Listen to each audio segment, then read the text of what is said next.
Les opérations de lutte contre la pollution se multiplient dans le département. Cette semaine, plusieurs initiatives de ce genre ont eu lieu dans la commune de Mamoudzou. Exemple, ce matin à Tsunzu 1, l'association Cocotier Rigolo a fait appel aux gardiens du littoral pour se débarrasser des 4 décharges sauvages du village. Sur les hauteurs de Kwalé, les ordures prennent peu à peu la place de la végétation. Alors pour lutter contre l'invasion des décharges sauvages, une centaine de bénévoles s'est donné rendez-vous dans cette zone difficile d'accès, loin du circuit des camions poubelles. C'est des gens qui viennent laisser les déchets là. Pourquoi ils laissent les déchets ici? C'est là, on dit que c'est la poubelle. Je suis venu nettoyer ici pour la nature. On a constaté à Tsunzu qu'il y avait beaucoup de décharges sauvages qui sont installées dans plusieurs quartiers.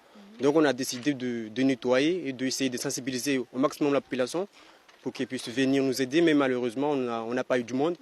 Et malgré ça, nous sommes là pour dégager tous ces décharges sauvages qui s'existent.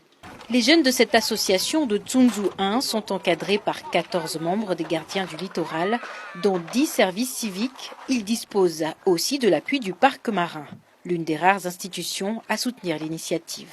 La problématique des déchets marins, elle est vraiment très importante à Mayotte. On le voit sur les plages, on le voit directement en mer.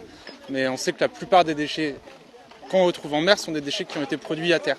Donc c'est important pour nous aussi d'être présents sur des événements de nettoyage, de sensibilisation de la population à la problématique des déchets, justement pour essayer d'améliorer les pratiques, essayer d'améliorer un peu la situation à terre pour que ça se ressente sur le milieu marin.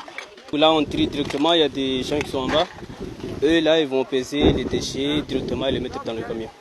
Grâce à ces actions ciblées sur les zones d'habitat précaires difficiles d'accès, les gardiens du littoral ont déjà récolté plusieurs tonnes de déchets, évitant ainsi qu'ils ne finissent leur course au fond du lagon.